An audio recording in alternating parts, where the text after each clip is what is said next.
है ना। वर्ब जब वाज डूइंग स्टेट वर्ब मतलब कार्य अवस्था को दर्शाता है। वर्ब किसको दर्शाता है? वो आपका कार्य और अवस्था को दर्शाता है। समझ गए ना। आप जो कार्य कर रहे हैं, जैसे देखिए आप रो रहे हैं, रोना एक कार्य है ना, कोई क्रिया है। रोना रोना एक काम है ना, वो क्रिया है। सोना भी काम है, दौड़ना भी काम है। समझ गए ना। ध्यान दीजिएगा।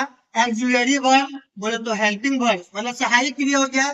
मुख्य क्रिया मेन वर्ब, लिंकिंग वर्ब हो गया आपका, ट्रांजिटिव वर्ब, इंट्रांजिटिव वर्ब हो गया।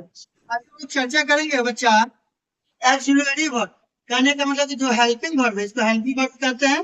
एक्सिलरी वर्ब क्या है? मेन वर्ब जो मुख्य क्रिया की मदद करता है ना, जो मेन वर्ब की मदद करेगा।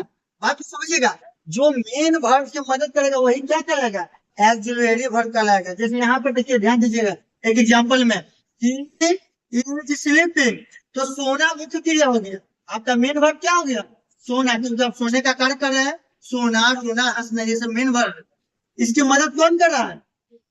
इज, यानी ये आपका हो गया एक्सिलरी वर्ब, हेल्पिंग वर्ब इसी को कहेंगे। बात समझ गए ना। ये आपका क्या हो गया बच्चा? Axillary verb. और ये आपका क्या हो जाएगा?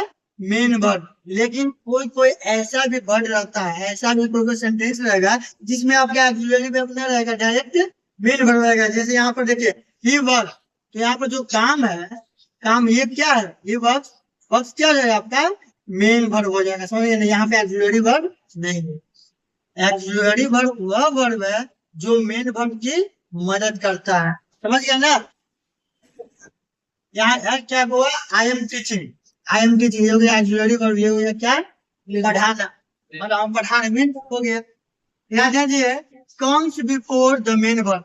एक्सिलरी वर्ब हमेशा मेन वर्ब के पहले आता है। एक्सिलरी वर्ब कब आता है?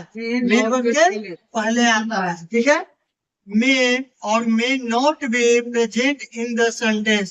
यह सेंटेंस में प्रेजेंट हो भी सकता है और नहीं भी हो सकता है। समझिए ना। ये जो एक्सिलरी वर्ब है सेंटेंस में आ भी सकता है और न भी आ सकता है। ठीक है। सबको समझ में आ गया? कोई दिक्कत?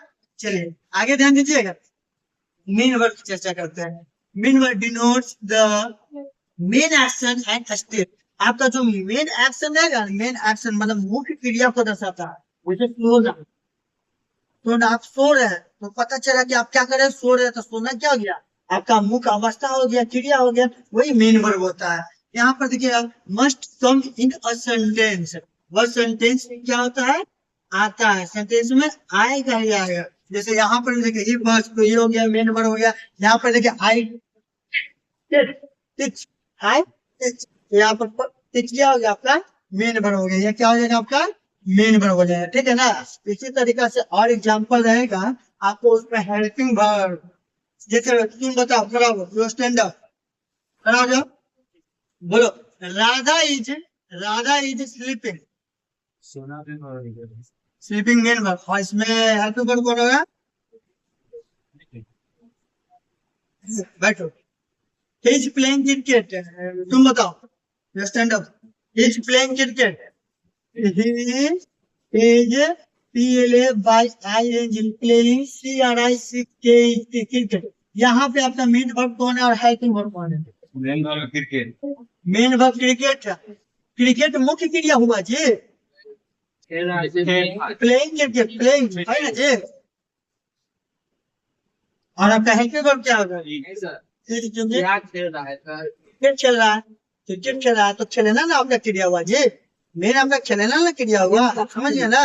ये बाबा, अरे देखो ना, हमको समझाने दो ना। हाँ, चलो ये आपका हो गया हेल्पिंग, ठीक है। चलिए